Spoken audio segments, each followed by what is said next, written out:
We live in toxic times, but we don't have to live in toxic bodies. This presentation will discuss the kinds of toxins we humans have been exposed to, both historically and currently, the way in which the body deals with these toxins, and what we can do to support the detoxification process. Pre-industrial men and women had very little to worry about in terms of toxic exposure. The kinds of toxins they might have encountered were limited to the smoke from a cook fire, the occasional poisonous plants and mushrooms that might find their way into the soup pot, the toxins found in moldy foods, and heavy metals like lead and mercury found in well and river water. The name of the detoxification system that handles these types of poisons is called the glutathione conjugation pathway, and for pre-industrial man, this was all that was needed. Modern men and women have these same types of toxins to deal with, but both the manner in which we are exposed to them, as well as the amounts we are exposed to, have changed. Let's look first at smoke. Our troubles began in the 1800s with the widespread use of coal as an energy source for homes, factories, transportation, and the production of electricity.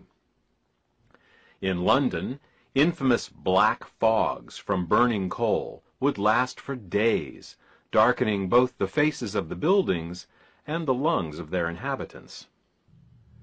Many of the citizens of London and other newly industrialized cities became sick and died.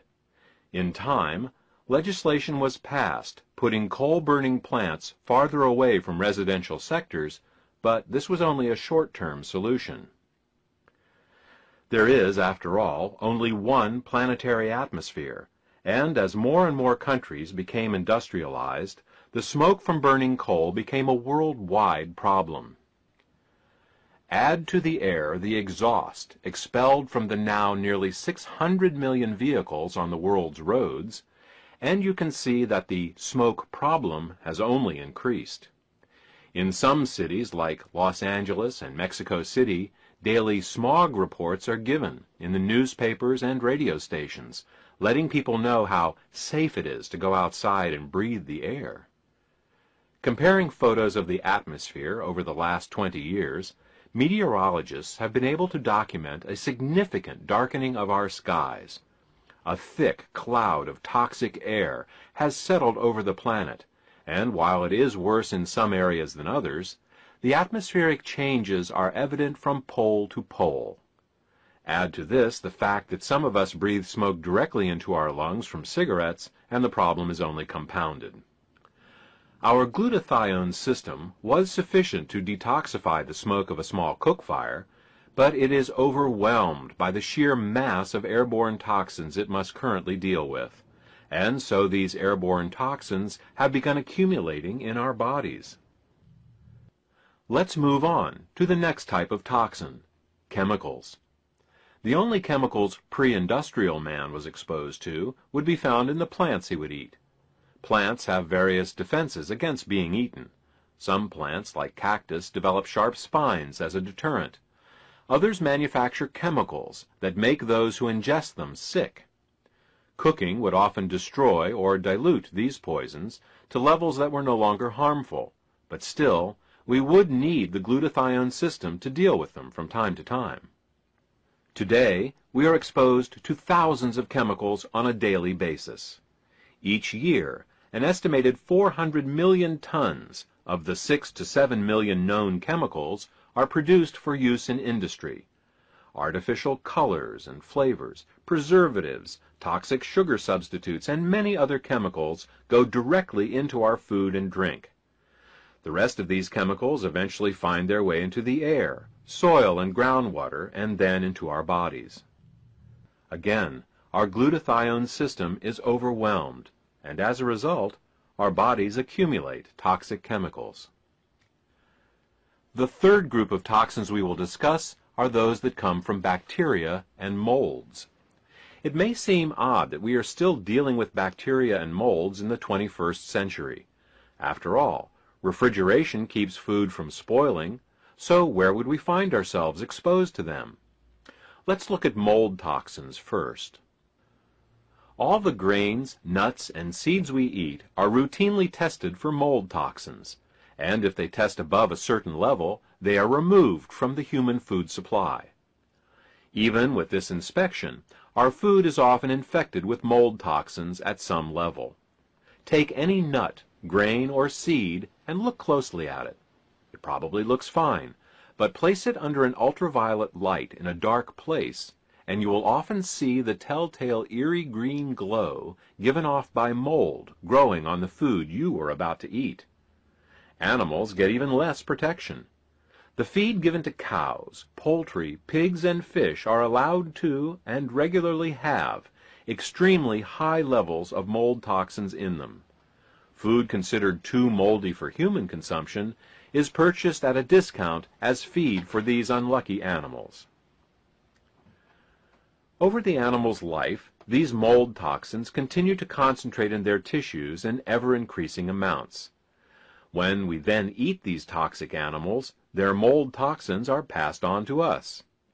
Through the principle of biological magnification, we often end up with mold toxin levels hundreds of times higher than that of the livestock we actually eat, and thousands of times higher than the moldy food they eat.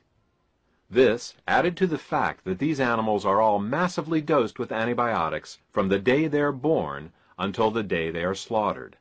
These antibiotics, meant to prevent their cramped and unhygienic living conditions from giving them infections, makes for an even greater mold toxin exposure, as many antibiotics are made from molds. When you include the toxic molds growing in the walls and ventilation systems of most houses and office buildings, you can see that we actually have a significantly greater exposure to mold toxins now than we did 300 years ago. Again, our glutathione system is overwhelmed, and as a result, our bodies begin to accumulate mold toxins. Okay, we've discussed molds. Now let's look at bacteria. Better hygiene has removed most of our bacterial exposure with one exception, and that is the bacteria we carry within our own bodies. It may be surprising for you to learn that there are more bacterial cells living inside your gut than there are cells in your own body. Billions of bacteria live in our mouths, on our skin, and especially in our gut. Now, if you were breastfed as a child and never given antibiotics, then it is likely that your gut is filled with healthy, life-giving bacteria. These good bacteria help you digest your food and produce useful things like B vitamins and vitamin K. On the other hand, if you have ever taken antibiotics, then you've killed off some of your good bacteria, and bad bacteria may be growing in their place. These bad bacteria can secrete toxic waste products, sometimes directly into our bloodstreams, day in and day out. Let's discuss heavy metal exposure. The only source of heavy metals for pre-industrial men and women would have been their drinking water. Unfiltered well and river water could have small amounts of lead, mercury, arsenic, and other metals in it, but rarely in amounts high enough to be of concern in most locations. We, on the other hand, are continually exposed to heavy metals in unprecedented amounts. It is estimated that we will eat 1/3 of a teaspoon of mercury, 1 teaspoon of arsenic, 1 teaspoon of lead, 1 teaspoon of nickel, and over 3 pounds of aluminum in our lifetime. There is no way that our glutathione detoxification system can hope to keep up with this level of exposure, let alone deal with all the other types of toxins we have discussed. What we need to do is to find a way to support our overwhelmed glutathione detoxification pathway so it can get these toxins out of our bodies. To support the glutathione detoxification pathway in our bodies, we have to do two things. We have to increase the amount of glutathione in our bodies, and we also have to increase the levels of glutathione S-transferase, the enzyme that the glutathione works with. Let's look at increasing the glutathione first. Glutathione is a tripeptide protein and is made up of the amino acids cysteine, glutamic acid, and glycine. It is made in every cell in the body, and in addition to its job in detoxification, it is one of the body's most important antioxidants. Because of its tripeptide structure, oral supplementation of glutathione just doesn't work. When taken orally, glutathione is simply digested into its original amino acid building blocks, just as any other protein would be. This is precisely why the glutathione given in a hospital emergency room for acute poisonings is given intravenously. Glutathione simply can't make it through the digestion process intact. Another method to increase glutathione is to take additional cysteine, glycine, and glutamic acids, but there is no guarantee that they will make glutathione, since there are many other uses for these amino acids that compete with glutathione production for their use. Fortunately, there is another option. Glutathione can also be given by suppository. Since there are no digestive enzymes or acids in the colon to break the glutathione down, administered rectally, glutathione enters the body fully intact. Taking intravenous glutathione is invasive, time-consuming, and requires a medical professional to administer. Glutathione suppositories can be easily taken at home by anyone. Okay, that takes care of glutathione. The second thing we need to do is increase glutathione's enzyme cofactor, glutathione S-transferase. It's the glutathione S-transferase that actually attaches the glutathione to the toxins. Without this enzyme, the glutathione simply won't work. So, we know how to increase glutathione. The question that remains is, how can we increase the glutathione S-transferase? The answer, surprisingly, is coffee. Everyone knows of the ability of coffee to keep us awake when we're tired, but it is also a great detoxifier. But here's the catch. It has to be taken as a suppository. Drinking the coffee won't have the same effect. This is because when coffee is taken rectally, it goes right to the liver, where it has an entirely different effect than when you drink it. Orally administered, coffee is a stimulant, but only a mild detoxifier. Rectally administered, coffee is a relaxant and a powerful detoxifier. The first recorded application of rectally administered coffee was in a German army hospital in World War I, where its healing effects were discovered quite by chance. Patients are often given enemas to empty their intestines before surgery, and in one case, a German nurse, unable to find any other warm liquid to use, gave enemas to some soldiers with coffee instead of plain water. The patients who received the improvised coffee enemas reported an immediate decrease in pain. Later, these same patients demonstrated faster recoveries from their wounds and surgeries than their compatriots who received the standard warm water enemas. The coffee enema quickly gained popularity with surgeons and medical clinics around the world as a method of both cleansing the liver and rejuvenating the body. Today, coffee enemas are commonly administered in alternative cancer clinics, both as a means of detoxification as well as a general rejuvenator to the body.